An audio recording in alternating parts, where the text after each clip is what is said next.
ఈ యొక్క చిరంజీవి వ్యాఖ్యల్ని ఎందుకని ఆ విధంగా మళ్ళీ మీరు మార్చారు చూసుకుంటే అసలు ఏం జరిగింది? దిల్ రాజు గారు ఆ విధంగా మాట్లాడడం వెనక కారణాలు ఏమేమి ఉంటాయంటారు ఓం గారు? అంటే యాక్చువల్గా అంటే దిల్ రాజు ఒక సెన్సిబుల్ పొజిషన్లో ఉన్నారని చెప్పాలి. ఎందుకంటే ఇవాళ ఆయన ఒక నిర్మాత, డిస్ట్రిబ్యూటరు, ఎగ్జిబిటర్ కూడా. అలాంటి వ్యక్తి ఛాంబర్లో అధ్యక్షుడిగా ఉన్న తర్వాత బోళ్ళని తలనొప్పులు ఉంటాయండి. ఉదాహరణకి సంక్రాంతి సినిమాలు తీసుకుంటే 5 సినిమాలు ఒకదానితో ఒకటి పోటీ పడుతున్న నేపథ్యంలో ఆయన కొంతకాలంగా దాన్ని షార్ట్ అవుట్ చేసుకుంటూ వచ్చారు. చేసుకుని ఒక సినిమా తర్వాత ఒకటి, ఒక రోజు ఒకటి అలా ఒక 3 డేట్స్లో సినిమాలు వస్తే బాగుంటాయి అని కొంతవరకు కన్విన్స్ చేశారు. అలాగే ఈగిల్ సినిమాని ఫిబ్రవరి 9కి కూడా పోస్ట్ పోన్ చేశారు. ఈ నేపథ్యంలో ఏం జరిగిందంటే చాలామంది అంటోంది 12వ తారీఖు గుంటూరు కారంతో పాటే రావాల్సినటువంటి హనుమాన్ సినిమాకి దిల్ రాజు వాళ్ళు ఏదో అన్యాయం చేశారు అనేటువంటి ఒక ప్రచారం, బ్యాడ్ ప్రోపగండా సోషల్ మీడియాలో బాగా జరుగుతుంది. ఆ రకంగా నిన్న చిరంజీవి హనుమాన్ ఏదైతే ప్రీ రిలీజ్ ఫంక్షన్ ఉందో అక్కడికి వెళ్ళినప్పుడు ఆయన మాట చెప్పారు. అంటే ఒక కంటెంట్ను నమ్మిన సినిమాలు తీసే నిర్మాతలు భయపడాల్సిన అవసరం లేదు. పెద్ద హీరోల సినిమాలు వస్తున్నా కానీ సంక్రాంతి సీజన్లో 2017లో నా సినిమా వచ్చింది, బాలకృష్ణ గారి సినిమా వచ్చింది. ఆ టైంలో దిల్ రాజు తీసిన శతమానం భవతి కూడా వచ్చింది. కానీ శతమానం భవతి కూడా బాగా ఆడింది.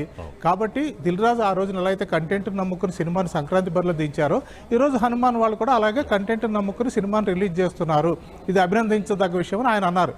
దాన్ని వక్రీకరించి సోషల్ మీడియాలో దిల్ రాజుకి ఏదో చిరంజీవి విమర్శించినట్టుగాను, దిల్ రాజుని ఏదో తక్కువ చేసి మాట్లాడినట్టుగాను, ఆయన అప్పుడొక మాట మాట్లాడాడు, ఇప్పుడొక మాటలు మాట్లాడాడు అన్నట్టుగాను బాగా వెబ్సైట్స్ రాసేసరికి దిల్ రాజు హర్ట్ అయ్యారు.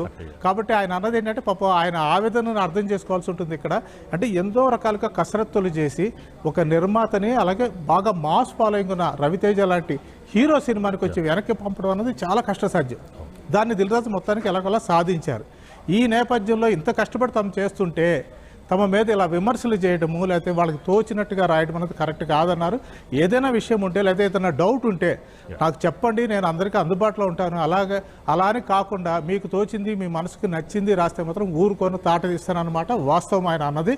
అందులో కూడా కొంత సబబుగానే అనిపిస్తుంది నిజానికి. ఎందుకంటే ఈ రోజున మన తెలుగు సినిమాలతో పాటు తమిళ సినిమాలు కూడా పొంగల్ రిలీజ్ వస్తున్నవి తెలుగులో 70 రావాల్సింది ఉంది.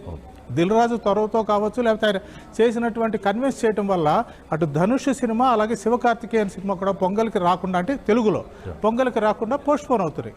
ఆ రకంగా దిల్ రాజు తను చేయాల్సిన మ్యాక్సిమం ఎఫర్ట్స్ పెడుతున్నారు. అలాంటి వ్యక్తిని ఇలా దూషిస్తే సహజంగా బాధ కలగడం, ఆవేశం రావడం సహజమే. సాయంత్రం ఒక సినిమా టైటిల్ అనౌన్స్మెంట్ ప్రెస్ మీట్లో ఆయన మీడియాతో తన బాధని అలా వెళ్ళగక్కున్నారు.